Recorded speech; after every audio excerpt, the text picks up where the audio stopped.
अस्वीकरण disclaimer, ये video केवल शैक्षिक उद्देश्यों के लिए है। सभी समाधान एनसीईआरटी कक्षा 10 विज्ञान पाठ्य पुस्तक पर आधारित हैं और छात्रों को अवधारणाओं को बेहतर समझने में मदद करने के लिए बनाए गए हैं। यदि कोई विसंगति पाई जाती है तो कृपया सत्यापन के लिए एनसीईआरटी पाठ्य पुस्तक देखें। वीडियो परिचय, वीडियो इंट्रोडक्शन। स्टडी जर्नी में आपका स्वागत है। आज के इस वीडियो में हम अध्याय 9 प्रकाश परावर्तन और अपवर्तन की पूरी अभ्यास प्रश्नावली के समाधान को कवर करेंगे। हम प्रत्येक प्रश्न को चरण दर चरण हल करेंगे, जिसमें आवश्यकतानुसार स्पष्ट व्याख्याएं, चित्र और समीकरण प्रदान किए जाएंगे। तो चलिए शुरू करते हैं। अभ्यास प्रश्न और उत्तर, एक्सरसाइज क्वेश्चंस एंड आंसर्स। प्रश्न 1, निम्नलिखित में से किस सामग्री का उपयोग लेंस बनाने के लिए नहीं किया जा सकता? विकल्प: अ पानी, बी कांच, सी प्लास्टिक, डी मिट्टी। उत्तर: डी मिट्टी। व्याख्या: लेंस उन पारदर्शी सामग्रियों से बनाए जाते हैं जो प्रकाश को पार करने और अपवर्तन की अनुमति देते हैं। कांच, प्लास्टिक और यहाँ तक कि पानी का भी उपयोग लेंस बनाने में किया जा सकता है, लेकिन मिट्टी अपारदर्शी होती है और प्रकाश को पार नहीं करने देती, इसलिए इसका उपयोग लेंस बनाने के लिए नहीं किया जा सकता। प्रश्न 2, अवतल दर्पण द्वारा बनाई गई छवि आभासी, सीधी और वस्तु से बड़ी देखी जाती है। वस्तु की स्थिति क्या होनी चाहिए? विकल्प: अ मुख्य फोकस और वक्रता केंद्र के बीच, बी वक्रता केंद्र पर, सी वक्रता केंद्र से परे, डी दर्पण के ध्रुव और उसके मुख्य फोकस के बीच। उत्तर: डी दर्पण के ध्रुव और उसके मुख्य फोकस के बीच। जब कोई वस्तु अवतल दर्पण के ध्रुव P और फोकस F के बीच रखी जाती है तो बनने वाली छवि आभासी, सीधी और आवर्धित होती है। अवतल दर्पण के नियम: 1, यदि वस्तु F से परे रखी जाती है तो छवि वास्तविक और उल्टी बनती है। 2, यदि वस्तु P और F के बीच रखी जाती है तो छवि आभासी, सीधी और आवर्धित बनती है। प्रश्न 3, उत्तल लेंस के सामने वस्तु को किस स्थिति में रखा जाना चाहिए ताकि वस्तु के समान आकार की एक वास्तविक छवि प्राप्त हो सके? विकल्प: अ लेंस के मुख्य फोकस पर, बी फोकल लंबाई के दोगुने स्थान पर, सी अनंत पर, डी लेंस के ऑप्टिकल केंद्र और उसके मुख्य फोकस के बीच। उत्तर: बी फोकल लंबाई के दोगुने स्थान पर। जब वस्तु उत्तल लेंस के फोकल लंबाई के दोगुने स्थान 2f पर रखी जाती है तो बनने वाली छवि वास्तविक, उल्टी और वस्तु के समान आकार की होती है। उत्तल लेंस के नियम: 1, यदि वस्तु 2f पर हो तो छवि वास्तविक, उल्टी और समान आकार की होगी। 2, यदि वस्तु 2f से परे हो तो छवि संकुचित होगी। 3, यदि वस्तु f और 2f के बीच हो तो छवि आवर्धित होगी। प्रश्न 4, एक गोलाकार दर्पण और एक पतला गोलाकार लेंस दोनों की फोकल लंबाई -15 सेमी है। दर्पण और लेंस संभवतः होंगे। विकल्प: अ दोनों अवतल, बी दोनों उत्तल, सी दर्पण अवतल है और लेंस उत्तल, डी दर्पण उत्तल है लेकिन लेंस अवतल। उत्तर: अ दोनों अवतल। व्याख्या: ऋणात्मक फोकल लंबाई -15 सेमी इंगित करती है कि दर्पण और लेंस दोनों ही अवतल हैं। 1, अवतल दर्पणों की फोकल लंबाई नकारात्मक होती है क्योंकि वे प्रकाश को एक वास्तविक फोकस की ओर संकेंद्रित करते हैं। 2, अवतल लेंसों की फोकल लंबाई भी नकारात्मक होती है क्योंकि वे प्रकाश किरणों को अपसारी बनाते हैं। 3, उत्तल दर्पण और उत्तल लेंस की फोकल लंबाई धनात्मक होती है। प्रश्न 5, कोई फर्क नहीं पड़ता कि आप दर्पण से कितनी भी दूर खड़े हैं, आपकी छवि सीधी दिखाई देती है। ये दर्पण संभवतः होगा। विकल्प: अ केवल समतल, बी केवल अवतल, सी केवल उत्तल, डी या तो समतल या उत्तल। उत्तर: डी या तो समतल या उत्तल। व्याख्या: 1, समतल दर्पण हमेशा वस्तु के समान आकार की एक आभासी और सीधी छवि बनाते हैं। 2, उत्तल दर्पण हमेशा एक आभासी, सीधी और छोटी छवि बनाते हैं चाहे वस्तु कहीं भी स्थित हो। 3, अवतल दर्पण केवल तभी सीधी छवि बनाते हैं जब वस्तु ध्रुव P और फोकस F के बीच स्थित हो, अन्य स्थितियों में वे उल्टी छवि बनाते हैं। प्रश्न 6, निम्नलिखित में से किस लेंस का उपयोग आप एक शब्दकोश में छोटे अक्षरों को पढ़ने के लिए करना पसंद करेंगे? विकल्प: अ 50 सेमी फोकल लंबाई वाला उत्तल लेंस, बी 50 सेमी फोकल लंबाई वाला अवतल लेंस, सी 5 सेमी फोकल लंबाई वाला उत्तल लेंस, डी 5 सेमी फोकल लंबाई वाला अवतल लेंस। उत्तर: सी 5 सेमी फोकल लंबाई वाला उत्तल लेंस। व्याख्या: 1, उत्तल लेंस आवर्धक कांच मैग्नीफाइंग ग्लास के रूप में कार्य करता है जब इसे वस्तु के पास रखा जाता है। 2, छोटी फोकल लंबाई 5 सेमी अधिक आवर्धन प्रदान करती है जिससे छोटे अक्षरों को पढ़ना आसान हो जाता है। 3, अवतल लेंस दृष्टि सुधार के लिए उपयोग किए जाते हैं लेकिन वे वस्तुओं को बड़ा नहीं दिखाते। प्रश्न 7, हम एक अवतल दर्पण कॉन्केव मिरर का उपयोग करके किसी वस्तु की एक सीधी इरेक्ट छवि प्राप्त करना चाहते हैं जिसकी फोकल लंबाई 15 सेमी है। वस्तु को दर्पण से कितनी दूरी पर रखा जाना चाहिए? छवि की प्रकृति क्या होगी? क्या छवि वस्तु से बड़ी होगी या छोटी? इस स्थिति में छवि निर्माण दर्शाने के लिए एक किरण आरेख बनाएं। समाधान: 1, वस्तु की दूरी की सीमा। सीधी इरेक्ट छवि प्राप्त करने के लिए वस्तु को अवतल दर्पण के ध्रुव P और फोकस F के बीच रखा जाना चाहिए, अर्थात वस्तु को दर्पण से 15 सेमी से कम दूरी 0 से 15 सेमी के बीच पर रखा जाना चाहिए। यदि वस्तु को फोकस से आगे रखा जाता है तो बनने वाली छवि वास्तविक रियल और उल्टी इन्वर्टेड होगी, न कि सीधी।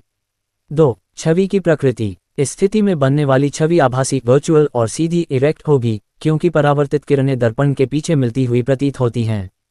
3. छवि का आकार। छवि वस्तु से बड़ी हुई या मैग्नीफाइड होगी। जैसे जैसे वस्तु दर्पण के अधिक निकट आती है, छवि का आकार बढ़ता जाता है। 4. किरण आरेख। इस स्थिति में किरण आरेख दर्शाता है कि छवि दर्पण के पीछे बनती है। यह आभासी वर्चुअल होती है, क्योंकि परावर्तित किरणें वास्तव में न मिलकर पीछे मिलती हुई प्रतीत होती हैं। ये सीधी इरेक्ट होती है। यह आवर्धित मैग्नीफाइड होती है। प्रश्न 8. निम्नलिखित परिस्थितियों में प्रयुक्त दर्पण के प्रकार का नाम लिखें और कारण बताएं। कार की हेडलाइट्स। उत्तर, अवतल दर्पण। कारण, अवतल दर्पण का उपयोग कार की हेडलाइट्स में किया जाता है क्योंकि यह प्रकाश किरणों को एक शक्तिशाली समांतर किरण पुंज में परिवर्तित करता है, जिससे रोशनी की सीमा बढ़ जाती है। वाहन के साइड रियर व्यू मिरर। उत्तर, उत्तल दर्पण। कारण, उत्तल दर्पण को रियर व्यू मिरर के रूप में उपयोग किया जाता है क्योंकि यह एक व्यापक क्षेत्र को दिखाता है, जिससे चालक को पीछे की अधिक ट्रैफिक जानकारी मिलती है। यह एक सीधी और छोटी छवि बनाता है, जिससे अधिक क्षेत्र को कवर करने में मदद मिलती है। सौर भट्टी सोलर फर्नेस। उत्तर, अवतल दर्पण। कारण, अवतल दर्पण का उपयोग सौर भट्टियों में किया जाता है क्योंकि यह सूर्य के प्रकाश को एक बिंदु पर केंद्रित करता है, जिससे उच्च तापमान उत्पन्न होता है जो हीटिंग या ऊर्जा उत्पादन के लिए उपयोग किया जाता है। प्रश्न 9. यदि उत्तल लेंस का आधा भाग काले कागज से ढका हो, तो क्या ये लेंस वस्तु की पूरी छवि बनाएगा? अपने उत्तर को प्रयोगात्मक रूप से सत्यापित करें और अपने प्रेक्षणों की व्याख्या करें। उत्तर, हाँ, लेंस अभी भी पूरी छवि बनाएगा, लेकिन छवि की तीव्रता चमक कम हो जाएगी। व्याख्या। 1. लेंस प्रकाश के अपवर्तन रिफ्रैक्शन द्वारा कार्य करता है, अर्थात यह उसके माध्यम से गुजरने वाली प्रकाश किरणों को मोड़ता है। 2. यदि लेंस का आधा भाग ढका हो, तो भी खुले भाग से प्रकाश गुजर सकता है और एक पूरी छवि बना सकता है। 3. हालांकि कम प्रकाश किरणों के कारण छवि की चमक कम हो जाएगी। प्रयोगात्मक सत्यापन। 1. एक उत्तल लेंस लें और उसके आधे भाग को काले कागज से ढक दें। 2. लेंस के सामने एक वस्तु रखें और उसकी छवि को एक पर्दे पर देखें। 3. पूरी छवि बनती है, लेकिन ये सामान्य से धुंधली होती है। प्रश्न 10:5 सेमी लंबाई वाली एक वस्तु को 25 सेमी दूरी पर एक अभिसारी लेंस कन्वर्जिंग लेंस के सामने रखा जाता है, जिसकी फोकल लंबाई 10 सेमी है। किरण आरेख बनाएं और छवि की स्थिति, आकार और प्रकृति ज्ञात करें। दिए गए डेटा। वस्तु की ऊंचाई h = 5 सेमी। वस्तु की दूरी u = -25 सेमी। फोकल लंबाई f = 10 सेमी। छवि की दूरी v = छवि की ऊंचाई h = दर्पण सूत्र का उपयोग करें। 1/v - 1/u = 1/f। 1/v = 1/10 + 1/by25। 1/v = 5/50 + 2/50 = 7/50। v = 50/7 = +7.14 cm। आवर्धन सूत्र। m = v/u = 7.14 / -25 = -0.285। h' = m × h = -0.285 × 5 = -1.43 cm। अंतिम उत्तर। छवि की स्थिति 7.14 सेमी लेंस के पीछे। छवि का आकार 1.43 सेमी छोटी। छवि की प्रकृति वास्तविक, उल्टी और छोटी। प्रश्न 11:3 सेमी फोकल लंबाई वाले एक अवतल लेंस द्वारा बनाई गई छवि लेंस से 10 सेमी की दूरी पर बनती है। वस्तु को लेंस से कितनी दूरी पर रखा गया है? किरण आरेख बनाएं। दिए गए डेटा। फोकल लंबाई f = -15 सेमी। छवि की दूरी v = -10 सेमी। वस्तु की दूरी u = लेंस सूत्र का उपयोग करें। 1/v - 1/u = 1/f। 1/u = 1/-15 - 1/-10। 1/u = -2/30 + 3/30 = 1/30। v = +30 cm। अंतिम उत्तर। वस्तु की दूरी 30 सेमी लेंस के सामने। छवि की प्रकृति आभासी, सीधी और छोटी। प्रश्न 12:10 सेमी दूरी पर एक वस्तु को 15 सेमी फोकल लंबाई वाले उत्तल दर्पण के सामने रखा जाता है। छवि की स्थिति और प्रकृति ज्ञात करें। दिए गए डेटा। वस्तु की दूरी u = -10 सेमी। फोकल लंबाई f = 1.5 सेमी।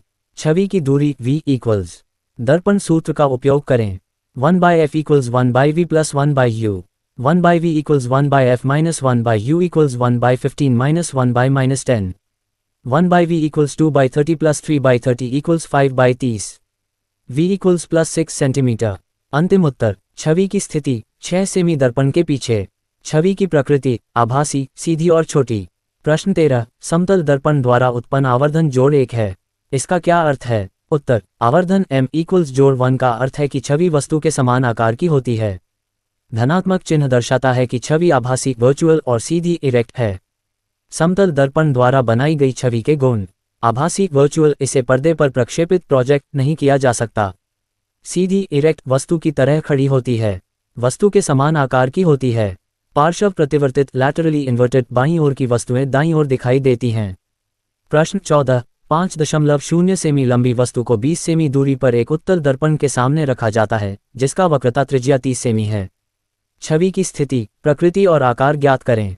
दिए गए डेटा, वस्तु की ऊंचाई h इक्वल्स 5 सेमी, वस्तु की दूरी u इक्वल्स -20 सेमी, वक्रता त्रिज्या r इक्वल्स जोड़ 30 सेमी, फोकल लंबाई f इक्वल्स r2 इक्वल्स जोड़ 15 सेमी, छवि की दूरी v इक्वल्स, छवि की ऊंचाई h इक्वल्स। दर्पण सूत्र, 1/v + 1/u equals 1/f, 1/v equals 1/15 - 1/-20, 1/v equals 4/60 + 3/60 equals 7/60, v equals +8.57 centimetre. आवर्धन सूत्र, m equals -v/u equals -8.57 by -20 equals 0.428, h dash equals m into h equals 0.428 into 5 equals 2.14 centimetres. अंतिम उत्तर, छवि की स्थिति, 8.57 सेमी दर्पण के पीछे, छवि का आकार 2.14 सेमी छोटी, छवि की प्रकृति, आभासी वर्चुअल और सीधी इरेक्ट। प्रश्न 15, 7.0 सेमी आकार की वस्तु को 27 सेमी दूरी पर एक अवतल दर्पण के सामने रखा जाता है, जिसकी फोकल लंबाई 18 सेमी है। छवि को पर्दे पर स्पष्ट रूप से प्राप्त करने के लिए दर्पण से कितनी दूरी पर रखा जाना चाहिए? छवि का आकार और प्रकृति ज्ञात करें। दिए गए डेटा, वस्तु की ऊंचाई h इक्वल्स 7 सेमी, वस्तु की दूरी u इक्वल्स -27 सेमी, फोकल लंबाई f इक्वल्स -18 सेमी, छवि की दूरी v इक्वल्स, छवि की ऊंचाई h इक्वल्स। दर्पण सूत्र, 1/v + 1/u equals 1/f, 1/v equals 1/-18 - 1/-27, 1/v equals -3/54 + 2/54 equals -1/54, v equals -54। आवर्धन सूत्र, m equals -v/u equals -54/-27 equals -2, h dash equals m into h equals -2 into 7 equals -14 centimetre. अंतिम उत्तर, छवि की स्थिति, 54 सेमी दर्पण के सामने वास्तविक छवि, छवि का आकार 14 सेमी बढ़ी हुई, छवि की प्रकृति, वास्तविक रियल और उल्टी इन्वर्टेड। प्रश्न 16, -2.0 d की क्षमता वाले लेंस की फोकल लंबाई ज्ञात करें। ये किस प्रकार का लेंस है? दिए गए डेटा, शक्ति P इक्वल्स -2.0 d, फोकल लंबाई f इक्वल्स, शक्ति सूत्र, using the power formula, P equals 1/f, f equals 1/p equals 1/-2.0 d equals -0.5 metre equals -50 centimetre. अंतिम उत्तर, फोकल लंबाई -50 सेमी। लेंस का प्रकार, अवतल लेंस, कॉन्केव लेंस, क्योंकि फोकल लंबाई ऋणात्मक है, यह एक अपसारी डाइवर्जिंग लेंस है। प्रश्न 17, एक डॉक्टर ने जोड़ 1.5 d की क्षमता वाला दृष्टि सुधारक लेंस निर्धारित किया है। इस लेंस की फोकल लंबाई ज्ञात करें। क्या ये लेंस अपसारी डाइवर्जिंग है या अभिसारी कन्वर्जिंग? दिए गए डेटा, शक्ति P इक्वल्स जोड़ 1.5 d, फोकल लंबाई f इक्वल्स, शक्ति सूत्र, P equals 1/f, f equals 1/p equals 1/1.5 equals +0.666 metre equals +66.6 centimetre. अंतिम उत्तर, फोकल लंबाई जोड़ 66.6 सेमी। लेंस का प्रकार, उत्तल लेंस, कॉन्वेक्स लेंस, क्योंकि फोकल लंबाई धनात्मक है, यह एक अभिसारी कन्वर्जिंग लेंस है। आज की वीडियो समाप्त। हमने कक्षा 10 विज्ञान NCERT अध्याय 9 प्रकाश परावर्तन और अपवर्तन के सभी प्रश्नों के हल विस्तार से समझाए। हमें उम्मीद है कि इससे आपको अवधारणाएं बेहतर समझने में मदद मिली होगी। मुख्य बातें, चरण दर चरण समाधान और व्याख्या, किरण आरेख और समीकरण जहां आवश्यक थे, परावर्तन और अपवर्तन के महत्वपूर्ण सिद्धांत। सटीकता के लिए हमेशा अपने NCERT पाठ्यपुस्तक से मिलान करें। वीडियो पसंद आई तो लाइक करें, अपने सवाल सुझाव कमेंट करें, दोस्तों के साथ शेयर करें जिन्हें इसकी जरूरत हो। अधिक वीडियो के लिए स्टडी जेनिजी को सब्सक्राइब करें। अगले अध्याय में मिलते हैं। सीखते रहिए और जिज्ञासु बने रहिए।